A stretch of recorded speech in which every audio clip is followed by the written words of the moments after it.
Agora você ouve uma palavra de vida com o pastor Érico Rodolfo Bussinger.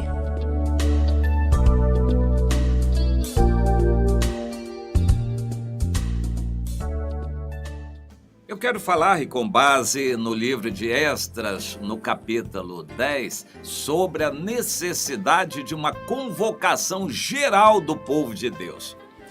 O Senhor mesmo tomou a iniciativa no livro de Joel, que não tem uma época bem caracterizada, mas enfim, Deus tomou a iniciativa no livro de Joel de conclamar todos os seus servos, e a começar dos sacerdotes e ministros do altar, que jejuassem, que chorassem, que se consertassem com o Senhor, para que Deus pudesse ter misericórdia. É muito interessante o clamor que Deus dá ao seu servo Joel para fazer, até nos casamentos. Parem lá o casamento, os noivos, larguem lá o altar e venham chorar, jejuar, se humilhar, chorar diante de Deus, para poderem pedir misericórdia ao Senhor. É o que Deus, o próprio Deus, nos fala no livro de Joel. Ele diz: tocai a trombeta em Sião, dai voz de rebate no meu santo monte, perturbem-se todos os moradores da terra, porque o dia do Senhor já está próximo. E ele manda que os sacerdotes chorem, e os ministros do altar entre o pórtico e o altar, e clamem a Deus, orando, suplicando. E então Deus ouviria a oração. Bom, o livro de Joel é um pouco misterioso. Aquela invasão de gafanhotos, não se tem notícia de que ela tenha ocorrido, mas ela pode ser simbólica também, pré-nunciando o que aconteceria com a invasão dos babilônicos, que viriam como um exército de gafanhotos, mas que Deus livraria se o povo orasse e chorasse. De fato, isso aconteceu. Pelo menos uma vez aconteceu assim mesmo, quando o rei Ezequias, cercado em Jerusalém, clamou, chamou o povo todo para orar, chorar, jejuar e pedir misericórdia a Deus, e o Senhor livrou aquele povo do ataque dos assírios que estavam do lado de fora. Mas depois o povo se acomodou e vieram os babilônicos, e aí fizeram o estrago, destruíram todo o país, o templo, a cidade de Jerusalém, matou uma parte da população e levou o restante para o cativeiro. Um punhadinho só que foi para o cativeiro, porque a maior parte morreu cumprindo a profecia de Deus, cumprindo a palavra que Deus tinha dado. Da primeira vez com o rei Ezequias, eles oraram, choraram, clamaram, como Deus diz no livro de Joel, e Deus atendeu. Da segunda vez, não fizeram mais isso, eles se acomodaram e não oraram, não buscaram, não clamaram a Deus, e o mal veio e a destruição desceu. Depois do cativeiro, Deus tornou a dar nova oportunidade a Judá. Israel, o reino do norte, já tinha acabado. Deus deu uma nova oportunidade a Judá, aquele punhadinho que voltou do cativeiro, um punhadinho um pouquinho maior.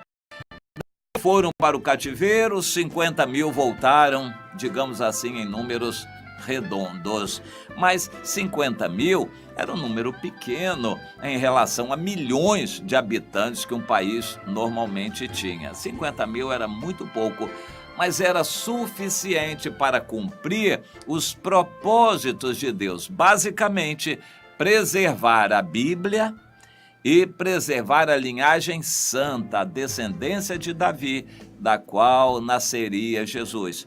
Essas duas funções foram cumpridas por aquele punhadinho que voltou do cativeiro. E nessa situação, assim que eles tinham voltado, começaram a se acomodar, a pecar e a se misturar com os povos e com a cultura e religião dos povos vizinhos. Isso começou a despertar a ira de Deus. Entra em cena, então, o Esdras lá no cativeiro, na Pérsia. A Babilônia já tinha acabado, era a Pérsia. E ali o Esdras sentiu o chamado de Deus, o Senhor tocou o coração do rei, o rei deu a permissão para o Esdras voltar. Quando o Esdras chegou, ele entendeu por que ele tinha voltado. O Esdras era um sacerdote, escriba e com uma vida santa, provavelmente solteiro. Ele se consagrou a Deus para a obra de Deus e ensinar ao povo a vontade de Deus, a Bíblia, a lei. O Esdras era assim, um pregador da Bíblia, como eu gosto de tentar imitar. Ele lia a Bíblia e explicava o que estava escrito na Bíblia. Ele não fazia pregações dele. Ele lia a Bíblia e explicava o que estava escrito na Bíblia. Esses dias eu preguei sobre capítulo 8 de 1 Crônicas, a genealogia de Benjamim. Foi a palavra que Deus me deu o capítulo inteiro. Fulano, Cicrano, Beltrano, uns 100 nomes ali. E foi sobre isso que Deus me mandou pregar. E eu fiquei muito contente ao final da pregação. Muito preocupado no início, mas muito feliz no final, porque eu creio que ficou clara para os irmãos a vontade de Deus, o que Deus queria falar naquilo tudo ali. Deus tocou corações naquele culto. Pois é, o Esdras introduziu essa maneira de pregar que não está na moda hoje. Pastores pregam sobre o que eles querem, um assunto qualquer, pegam 1, 2 versículos ali para ilustrar aquilo e falam do que eles querem. Mas a pregação boa é pegar o texto da Bíblia e falar o que a Bíblia diz, e isso é o melhor. O Esdras entendeu de fazer assim, dispôs o coração para ensinar ao povo a lei de Deus. Mas ele se deparou com uma situação terrível e vieram pessoas e confirmaram o que ele estava percebendo. O povo, apesar de ser pequeno, estava mal espiritualmente, fracos e se misturando com o mundo. A noção de santidade é fundamental na igreja. Noção de santidade. Santidade é separação. Hoje os crentes estão mais misturados com o mundo do que água com álcool. Já viu no posto de gasolina, a gente vai botar álcool, tem aquele pirulito lá que indica o seguinte, ó, o dono do posto não pode acrescentar água aqui, senão o pirulito vai denunciar. Então todo mundo tem que olhar aquele pirulito lá quando estiver abastecendo com álcool para saber se não misturou água, porque o álcool aceita qualquer proporção. Então se o dono joga lá barris e barris de água em cima do álcool, vai misturar, ninguém vai perceber, e só que o carro não vai funcionar bem. Então a igreja tem que ser santa, separada, não pode misturar.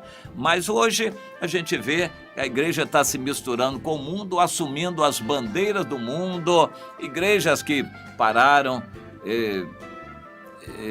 os cultos por causa de jogo de futebol e coisa desse tipo. O mundo entrando dentro da igreja. O Esdras ficou apavorado com isto. Hoje a quantidade de divórcio entre os crentes é tremenda. Hoje a mistura, casamentos mistos, gente de qualquer jeito nas igrejas, isso aí é aos montes. Isso envergonha o Senhor, que ordena: sede santos, porque eu, Senhor, sou santo. Separai-vos, para que eu vos receba, e sereis então para mim filhos e filhas, diz o Senhor. Mas se não vos separardes, não sereis filhos para mim. Hoje as igrejas estão misturadas com o mundo, assumindo os mesmos padrões do mundo, os mesmos valores do mundo, vivendo em sintonia com o mundo. Era o que estava acontecendo na época de Esdras. Então, no capítulo 10, o versículo 6 diz o seguinte, que ele se retirou de diante da casa de Deus e entrou na câmara de Joanã, filho de Eliasibe, e lá não comeu pão nem bebeu água, porque ele pranteava por causa da transgressão daqueles que tinham voltado do exílio.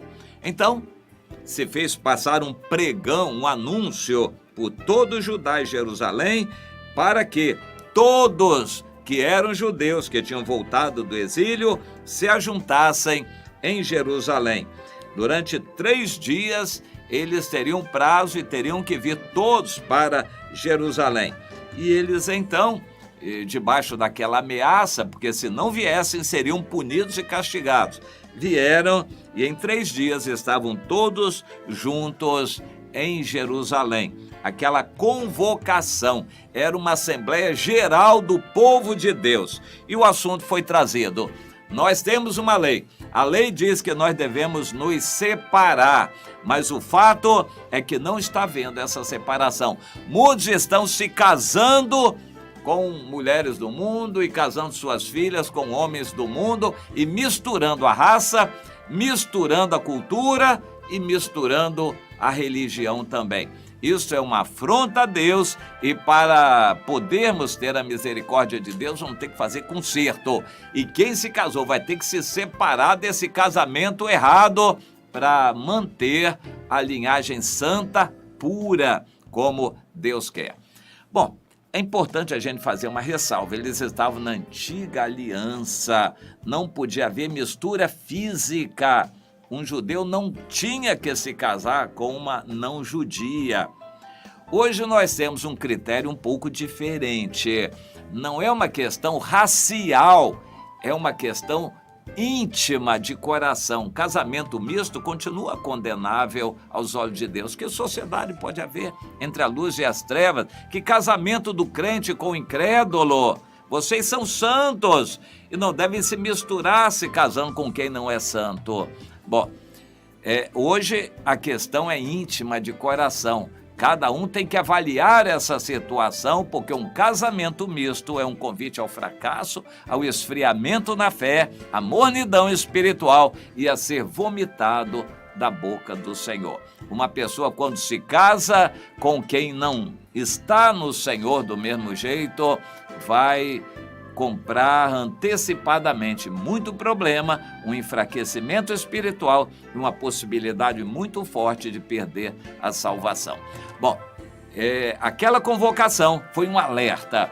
O Brasil precisa hoje de alguém que convoque o povo, alguém que tenha o chamado de Deus para convocar o povo.